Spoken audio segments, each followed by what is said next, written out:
with Auburn's defense. Like you would think that if this keeps happening, at some point the levee's going to break and they're going to have a game where they give up a bunch of yards and a bunch of points. And this the situation they're in right now feels different because against A&M and Oklahoma and Georgia, you didn't lose on the final play. You didn't think you had a shot until the very end. And the stomach punch you took losing in overtime against Missouri after a bunch of moments where it felt like a bunch of moments in the second half where it felt like Auburn was on the verge of icing it. Yeah. To now be in a situation where you have to rally from that and go on the road against a dangerous offense. No, you're right. These are the conditions where if Auburn's defense can continue its level of performance on Saturday, it'd be utterly remarkable. That's what I mean. It would be an astonishing performance by those guys and a real feather in the cap for all people involved. And it's not out of the complete realm of possibility because Notre Dame did a really good job against this arc, but nobody else has. like nobody else has. This weekend's going to test some theories, and the theory of like how much of Auburn's offensive struggles have been because of the quality of their opponents the last couple of weeks defensively, how much of Arkansas's defensive struggles have been because you go down that list and find me a bad offense. Like I don't know how good Memphis's offense is this year, but outside of that, right. I mean, you go down the list, and how about this? Like quality quarterback play out of every single one of those teams that Arkansas struggled with. So I think.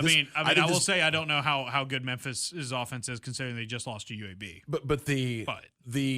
I would think that Auburn, the way that Auburn's offense maybe views facing an Arkansas defense as an opportunity, you would think the Arkansas defense views facing an offense like Auburn as an opportunity after the teams they've played the last couple of weeks. By the way, I mentioned 19th in EPA per pass, second in EPA per rush for the offense. Defensively for Arkansas, 126 EPA per pass, 130 EPA per rush this season.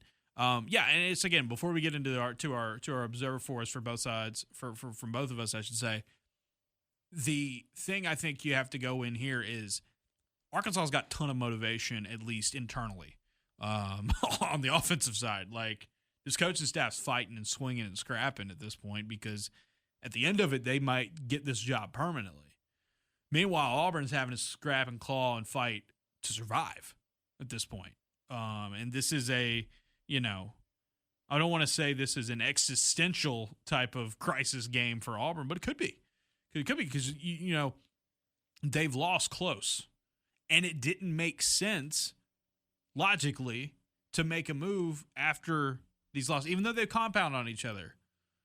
Arkansas presents a completely different challenge because, if Auburn loses close at Arkansas on Saturday, Dan, it's going to be fascinating because then it would be either the offense lost in a shootout or, perhaps even more frustratingly, they found a way to limit this Arkansas offense, but weren't able to attack that bad Arkansas. So it's like, it's one of those things where it's like, it's either win or it doesn't look good is the thing. And maybe that's where you're at this point because you're playing a team that's lost 5 straight games and you play to win the game.